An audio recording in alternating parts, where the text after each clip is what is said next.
So yeah, Mercedes, thank you for taking time out. We're obviously here to talk about Bone Lake. It's going to be screening at Fright Fest ahead of a digital release. How are you feeling about the selection and the screening? Yeah, I'm really excited about it. I especially love screening at horror festivals and genre festivals because I feel like this is a movie where that audience is the one who's really going to love it. And so that's always exciting to me. And what was it about Joshua's script for Bone Lake that spoke to you and made you want to be a part of it?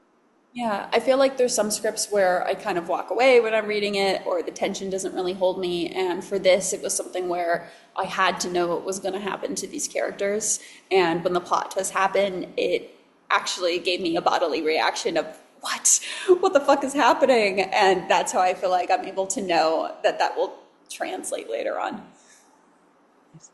And how did you find the kind of switch up in tone? Because Fixation and Spoonful of Sugar definitely lean more into the horror elements, I think, than Bone Lake does. I think this one is lighter and slightly less traumatizing than something like Fixation. Yes, with this one, I think because of the type of concept it is, I wanted to kind of take a comedic look at it because I think that there's certain subjects that should be examined only in a serious way, and there's certain ones that deserve lightheartedness. And I think especially coming from something like Fixation, where I go, "Oh man, that was heavy." I'd love to try to find something that's a little bit more fun popcorn theater experience in that way. Yeah, I think I remember seeing Fixation at Soho Horror Festival. And just like, I mean, Mitch Harrod, the programmer, is known for kind of having like devastation days. And I think Fixation definitely played into that. How does it feel, to be able to, kind of have that power over an audience to, to suck them in and, then leave them all questioning existence by the end of it? Thank you. That is a fantastic compliment. I love that power because that's what I want movies to do to me a lot. I either want to be completely devastated or I want to kind of giggle to myself the whole time. And I feel like those are two sides of my personality and what I look to balance between watching movies and making movies. And so much of Bone Lake relies on this interplay between these, four characters. How long did the casting process take? I mean, I know obviously you had Maddie from Fixation previously, but how did you go about casting them, and how much time did they kind of have to work on that dynamic together? Yeah, definitely. So we actually had very little time to work on it together, but the way I feel like it kind of came together and worked is, for example, Maddie and I had a previous relationship, and also Marco Pagosi had worked with the producers before, and so had Alex Rowe, and then Andra was a new face, and but I knew she'd worked with other director friends of mine, and so I knew that there was a lot of trust there. And so it was kind of taking people we knew, okay, we can put them in all these scenarios and we really trust them. And so we know that I feel like good acting is being able to go, yeah, you can believe I'm in love with this person. Like they don't necessarily have to have that history. And so more of a rehearsal process was having just a couple of days beforehand to go, okay, let's get each other comfortable with how your bodies move in tandem to each other. But beyond that, it was trust.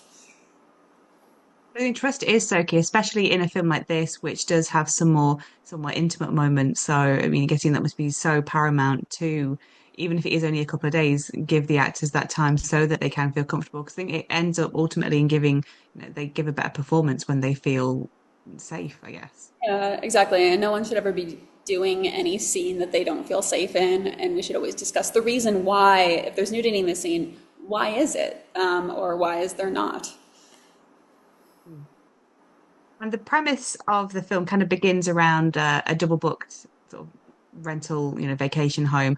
It's something that we've seen a little bit kind of pushing in horror genre. I mean, Barbarian sort of, did it a couple of years ago.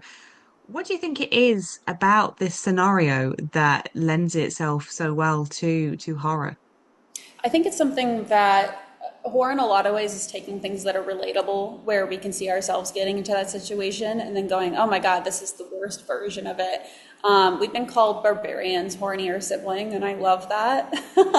And something with that, too, that was especially exciting to me about this movie is we go, okay, we have this premise that kind of leads people in, but then we go a completely different direction with it. And that was exciting to me because I go, okay, the inkling of understanding, but go wild with it. What would you do? You turn up to a vacation property, there's somebody else there. Are you staying, you going, what are you doing? I think it depends where I'm at in my life. I feel like if I was in a mode where I was bored and wanted shit to go down, I would probably stay.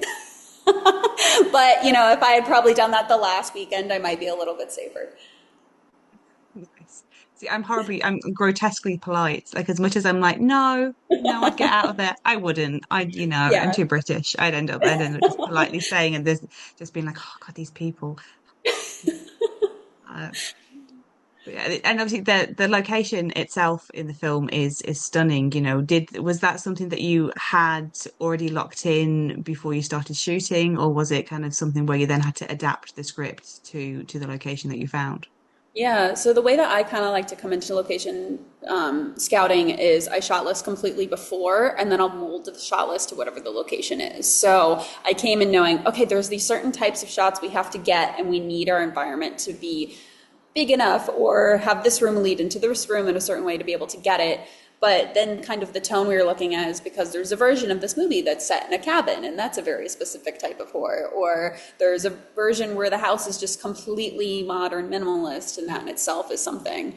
And so we kind of wanted to go with something that felt gaudy but unique in its own way. And so we found this house, and parts of the house are actually sets built into the house. Like for example, when they go down the three door hallway, we did not find a house that just happened to have these three perfect doors, and so we kind of made the house ours for it. I mean, if we can sort of, talk for a minute briefly about, Spoonful of Sugar. I think that's the film that a lot of people kind of know you from. And that's, similarly to Burn Lake, that's a wild film. How was working on that? Because that's one hell of a calling card to kind of, announce to the world. Totally. I like movies that make me feel uncomfortable, and so I feel like I'm kind of drawn to scripts like that where I'm not shocked very easily. And so when something does, I kind of go, "Ooh, that's exciting to me." And so with that and with this, I feel like that was my first time doing something in the erotic thriller zone, and so I feel like Spoonful of Sugar kind of gave me a taste for that, and this kind of let me explore that more. And it's a genre that I really love and would love to continue doing. There is this whole, never-ending debate about, sex on TV and on screens, is it necessary? And I think we're of a similar generation. We were brought up on erotic thrillers to some degree. They were kind of all around, things like Slither and Basic Instinct and stuff. Obviously with films like Bone Lake and Spoonful of Sugar, there is still an audience there. There is still an appetite. Why do you think that these stories are important to still get out into the world? Yeah, I think that when people don't talk about sex, it comes out in ways that maybe it shouldn't. Whereas if we provide a space for it, it provides a way that we can all talk about it. I was raised in a very sex positive household, which probably makes sense why I tell my mom and dad, I go, hey, I'm making an erotic thriller. And they go, that's amazing. Um, but, not everyone has. But I think that it's important to have outlets of seeing, oh, this sex scene was done in a way where we go kudos, or this is, oh no, we shouldn't go into it like this. And I know that different generations have kind of different relationships to it, and there's been a lot of talk around, oh, Gen Z is less comfortable with sex, and I think things kind of go back and forth in 180s. We can see it in politics, and we can see it in types of movies, and I know that my generation and generations above me are still looking for that, and so I want to keep putting sex forward in movies because I want to keep exploring it. And do you have any particular favorites from from the bygone era? Let's see. I mean, Elle is one of my favorite movies of all time. It's a classic erotic thriller, or also Wild Things. I think is ridiculously fun in its plot twists. Very good. And yeah, I guess there's maybe a bit of kinship in some ways to Bone Lake. Obviously not with the latter half, but the characters not being quite what they seem. That's definitely something straight out of Wild Things. Yeah, most definitely.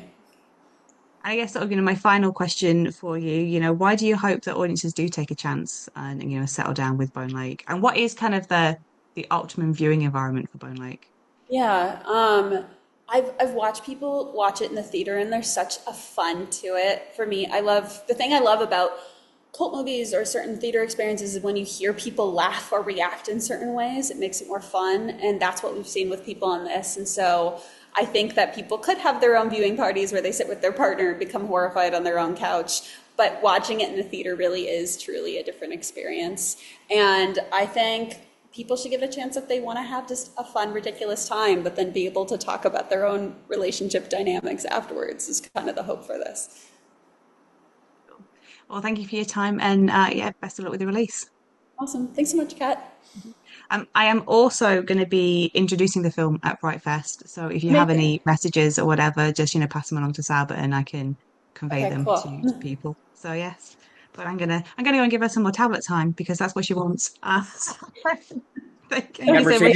Mercedes is going to record an intro and send it. So Yes, Cool, that's I great. am. That's fine. Cool. Yeah. That saves me having to memorize. But yeah, that's cool. Yeah, I'll let you guys go, and yeah, thank you. Sweet. Thanks, Thanks so Kat. much. Bye.